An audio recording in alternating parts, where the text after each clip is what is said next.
So, listen to this. The scenes at the 2013 Ballon d'Or ceremony were some of the most tense I've ever seen. With Pele himself up there with the envelope, he pulled out a card with Ribery suspenseful, smiling in the crowd, and then Cristiano Ronaldo. Ribery's smile was gone in a second. He was 31 at the time. He knew he'd never get back there. All that he had to say about it was, this Ballon d'Or, it was as if it was stolen from me. It's incomprehensible. I won every trophy. I couldn't have done more. It was an injustice. That day became another scar for me, a deep scar. All the French said Cristiano should win. Did the Portuguese want it to be Ribery or Messi? Of course not. Not even my own country took my side. They all said I was a problem, even my own parents. And that's the thing a lot of people were on the outside looking in didn't understand about that day. Once deemed by the man himself to be the new Zidane, things didn't turn out quite like that. Ribery became France's bastard son, their ugly duckling. The French had turned their backs on him long before that day. Look, first of all, let's address the obvious. It was never easy to be Ribery. We all know the story. At 2 years old, his family's car crashed into a truck. He was sent flying through the windshield. Once they found him, he had 2 massive cuts across his face. It took over 100 stitches to piece him back together, and he was left disfigured for life. After that, growing up in a rough neighborhood, he was ostracized even amongst the already marginalized. In his own words, people would walk by me and say, "He's so ugly." Everyone stared at me, even the adults. Everywhere he went, he was outcasted. Even football, which has been an escape to many, ended up turning its back on him. At 16, after 3 years in Lille's football academy, they kicked him out, not because he wasn't good enough. His own coaches claimed that already back then, he saw everything 3 times faster than the others. People think that he's dumb, but that's what's actually pure stupidity. He is anything but dumb. On the pitch, he has all the problems worked out while others are still pondering. Even a street lamp could have seen that Franck was a very good player, but you had to watch him like a boiling pot. He was always fighting. He had the temperament of a stray cat.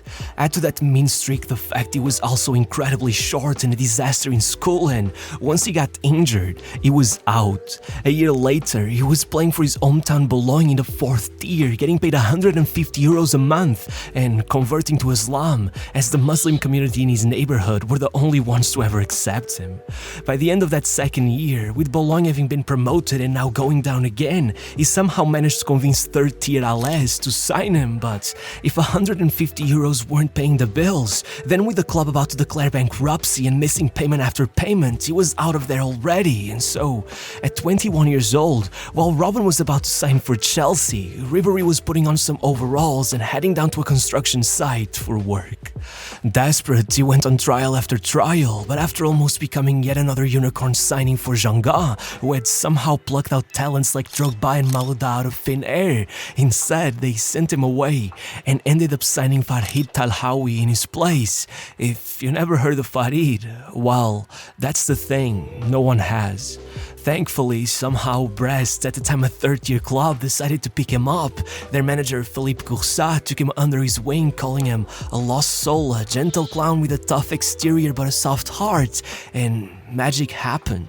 After 4 years in the trenches, it took Ribery just 37 appearances to bring them back to the 2nd tier, topping the assist charts and taking the jump straight to Ligue 1 with Metz, offering him his first professional contract at 22 years of age, then getting there and surprising everyone by how little effort it took him to adapt, scoring against Lyon in his 3rd match to secure a draw, then pulling off 2 assists against Marseille in his 4th match to take a win at the Velodrome and snatch the league's Player of the Month award after only 4 professional appearances. Forget the comparisons to Robert Pires. By January, he had Lille coming back for him. He had Ajax trying to put him beside Schneider and Van der Vaart now that Ibra was off to Juventus. But instead, as per usual, he shocked everyone by taking a 6-month loan with an option to buy at Galatasaray. Now being managed by legendary Gheorghe Hagi, it took him 2 months on the bench before he gave him a proper shot, but then, in a matter of weeks, they were triggering their option to buy. It's honestly hard to explain the impact his 14 starts had on that club. In the blink of an eye, this guy had the fans chanting Franck Ribery as he pulled up to the Turkish final with a goal and assist, taking the trophy as they demolished Fenerbahce 5-1. It was the biggest win over their rivals since the 1960s. He had that fan base in in such a chokehold that when a month later he seemingly showed up on their TV signing with Marseille for free without even as much as a warning, it was absolute chaos. Ribery was on TV claiming that his contract was void since they were pretty much yet to pay him a single wage. But wait, that was not the crazy part. That was when his old agent and two of Galatasaray's board members showed up to his house in France with baseball bats, threatening to beat him up and destroy his car. Ribery had to call the military police. Galatasaray was like a toxic ex on a restraining order. They went to FIFA, to the International Court of Arbitration for Sport. They were demanding 10 million for Marseille, bad-mouthing Ribery on the news. Even the coach was there insisting that somehow they weren't a problem because you gotta question why a player has to move clubs 5 times in the space of 18 months, though that wasn't even factually correct. It was only 4. Okay, maybe that's not a good argument, but back to the subject. At Marseille, unsurprisingly, they handed Ribery the number 7 shirt and almost instantly he became the new Zidane. Not just because of his skills, but because, in proper Zidane fashion, he opened his season by scoring 4 minutes into the final of the Intertoto Cup and then headbutting a player 8 minutes later, getting sent back to the locker room before the game even got going. Regardless, soon he was blasting in strikes from 35 yards out, breaking ankles left and right, taking the league's Young Player of the Year award and dragging Marseille to the final of the Coupe de France for the first time in 15 years. Lyon was right in the middle of 7 consecutive league titles, at the time the all-time record in the top 5 leagues, and still it was seen as such a danger to their monopoly that when Ribery was called up to the 2006 World Cup, they sneaked into the national team's camp to try to sign him. There, with Zidane parading him like he was his little brother, calling him the jewel of French football, he instantly made it into every single match, even though, remember, just 2 years earlier, he was a construction worker. The guy even went as far as popping off against Spain, playing a 1-2 with Vieira, leaving their defense in the dust and drilling Casillas to tie the match. A week later, he was on his way to the final in shorts only, dancing in the locker room with France's president Jacques Chirac. And though, ironically, the second of Zidane's infamous headbutts would stop him from winning it all, well, this was maybe where all the problems started, because when it comes to Ribery and the national team, it would be all downhill from here. No matter what, after a tournament like that, Ribery had Arsenal and Real Madrid in a bidding war for his signing, but not even a 30 million euro offer that even today would be one of their all-time biggest sales was enough to convince them.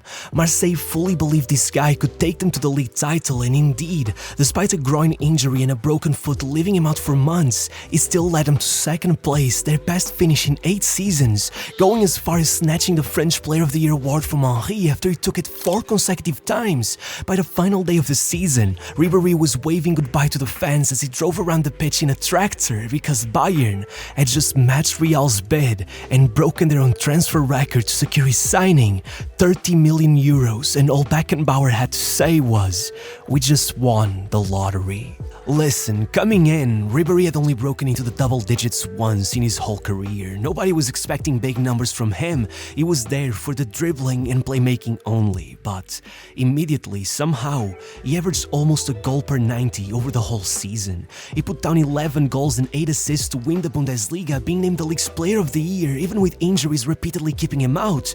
And those were his worst numbers. Bayern also took both German cups, with Ribery scoring or assisting in every single match in both competitions. Even in the UEFA Cup, he finished as a top assist provider while also scoring in every knockout round, going as far as clutching their quarter-final with an 89-minute goal, not to mention that he was the only one to score in their semi-final against Zenit, as Bayern got humiliated 5-1. As the year ended, even if Ribery, who by now had already gone over a year without scoring for France, would fail monumentally in his attempt to fill Zidane's shoes at the Euros, getting shipped back home in the group stages. Back in Munich, he was posing in front of a church as Nike unveiled a massive billboard with the words, "Bavaria as a king again." Though, even there, he was in for a rude awakening. That next season, no matter if at this point he was still keeping up his numbers, not only did Ribery shamelessly flirt with Real Madrid all summer, to the point that newspaper Bild nicknamed him Mr. Bullshit, but then allowed Grafite and Checo to lead Wolfsburg to the league title while he was repeatedly sidelined for the most random of injuries, from blisters to swollen toes. Even Beckenbauer himself was now admitting that, though I rate him alongside Messi and Ronaldo as the best in the world, he doesn't give a damn about Bayern. If he wants to leave, let him. And, in fact, they almost did. With Chelsea, United, Inter Milan and Barcelona all joining Real in their chase for Ribery, Beckenbauer tried to cash in on this mess by setting his price at a world record 100 million euros. And when he saw no one would cave in and give them that much, he noticed Real trying to offload this Dutch winger who had been pushed out of the squad now that they had brought in Kaká, Ronaldo and Benzema, and got them to sell him for just 25 million euros, in the words of some newspapers, as a down payment for Ribery. That guy was Arjen Robben, which meant that while by October, Ribery was already on his 4th injury of the season and had already ruined his relationship with new manager Van Gaal right out of the gate, getting to February with only a goal and 3 assists to his name, Robben had completely outshined him, going on a run of 24 goal contributions in 22 matches right up to the Champions League final, while the only reasons Ribery was making headlines were that A, he had gotten himself sent off in the semis and would not be there for the big day, B, even if it weren't for that, he was injured again, and C, he was facing 3 years in prison after he and Benzema were not only found to be frequent clients of a brothel that had just been cracked down by the Parisian police, but they were being accused of acquiring the services of an underage escort, which he was quickly forced to admit to, only defending himself by claiming he had no idea she was a minor. Let's not even mention that he was married with kids. No, not even the fact Bayern had lost the Champions League final was his biggest worry. Once the season ended, the rumor was Perez had now passed on the chance to sign him for only 65 million, way below previous offers, because he felt that signing a guy like him after letting Robben go for cheap was an embarrassment. A feeling that most in France seemed to reflect, with many protesting against his call-up to the World Cup, and honestly, the federation may as well caved in because Ribery was a ghost at that tournament. Even Just Fontaine himself said, "One day we made the mistake of saying that he was the brains of the team, and since then he believes it. He's the kind of guy who dribbles 6 players only to let the 7th take the ball from him." Even worse, then the whole French camp went into a meltdown, with Anelka and Ribery being accused of refusing to pass the ball to Johan Gourcuff, leading to a locker room fight, Anelka's expulsion from the team, and all the players going on strike right in the middle of the World Cup, causing federation officials to resign and call it the most embarrassing moment in French football history. And again, guess who was one of the players behind it? Franck Ribery. As you may imagine, it would take them a while to forgive him for that. On the same note, 2 more months on the sidelines didn't help either. It almost felt like 2010 came and went without a single positive moment for Ribery. The man himself admitted that he had lost himself, that he had only hurt the people who were the closest to him, and even with a hot streak of 5 goals and 11 assists in the final 12 league matches of the season, Ribery was already closing in on his 30s and going into his 5th season at Bayern without ever matching the heights of his first. There was a sense that the end of the road may have been close for him, but we were all wrong. This would be the first injury-free season of his life, and what followed were 109 goal contributions in just 3 years. Surely, it also helped that his court case was dropped early into the season, with the escort herself testifying that Ribery was always made to believe that she was of age, but even with him still holding some kind of grudge against Robben for taking the spotlight from him, infamously punching him in the locker room midway through a Champions League semi-final, well, they won it. With a goal from each, they knocked out Real to seal a place in the final. In fact, that had been the story of almost every other round, but if Robben's 29 goal contributions looked good, now he was the one always getting injured, the one who missed the penalty that lost them the Champions League final, while Ribery, he was on 17 goals and, pay attention, 27 assists for the season.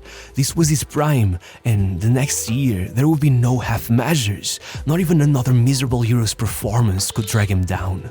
Look, only 7 matches into that season, Bayern lost 3-1 to Bate Borisov, and that already seemed to trigger something inside Ribery with 10 goal contributions over the next 8 games.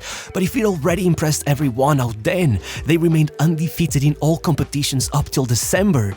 The second click came when Ribery was handed a red card in a 2-match suspension in the last match of the year. I don't know if it was the fact he was left off the Ballon d'Or nominations for the 3rd year in a row, or if it was some New Year's resolution, but once he came back, he seemed to have one goal only: to make sure Bayern would simply never lose again, and they did not. With 24 wins in a row across all competitions, not only were they already champions by March, even though no one had ever won the Bundesliga with 6 matches to spare, but that wasn't their target. They had their eyes on that treble, and after offering Barcelona the greatest humiliation in their history, beating them 7-0 on aggregate, they found themselves in the Champions League final, tied at 1 goal each against their rivals Dortmund with only seconds left on the clock, and of course, Ribery plucked the ball from the sky and played Robben in with his back heel, finally becoming an European champion, and 6 days later, a treble winner, admitting in the post-match interviews that the Ballon d'Or was a dream, one that became much more real once he took 36 votes at the UEFA Player of the Year award, more than Ronaldo and Messi put together. Not to mention that, then, it's scoring the European Super Cup to make that 4 trophies in a year, and would take the tournament's golden ball at the Club World Cup to make that 5. After that, it was pretty much convinced he was the rightful owner of the greatest award in the sport, but destiny was just not on his side. On the 15th of November, due to several countries being unable to submit their votes in time, FIFA were forced to extend the deadline of the Ballon d'Or voting for 2 weeks, and if already then, Cristiano Ronaldo, his biggest threat, had scored 69 goals in that calendar year, having more by himself in 59 matches than Ribery and Messi in their collective 103 games. Not to mention, he also outdid the duo all by himself in Champions League goal contributions and Man of the Match awards. Well, then, that extension opened up just enough time for him to go out and score a hat-trick in a battle against Ibrahimovic's Sweden for the final ticket to the World Cup, and man, that became one of the most iconic performances in the whole of sports history, let alone just football. The hype was out of this world, and we all know that hype is what truly sways the voters. When the results came, it was as if a lot of people had moved on to the next bandwagon and forgotten about Ribery. It didn't even come second. In one of the tightest races ever, he finished 3rd, 1% off of Messi and 4% off of Ronaldo. And now, looking at his stats, as sad as it may be, you can see that that day was exactly where the drop-off started. By summer, after missing out on the World Cup through injury, he even announced his international retirement, citing only purely personal motives. Ribery had given up just in time to miss out on the resurrection of the French national team, and ironically, after 5 more injury-riddled seasons at Bayern, being sidelined for almost the entirety of the 2015 calendar year, he also left them just 1 season short of their historic sextuple. More demoralizing years followed at Fiorentina, and he ended up retiring at the tiny Salernitana in Italy, even then being forced to do so when a knee surgery brought on a flesh-eating infection that, in his own words, left him with holes in my leg. They almost had to amputate it.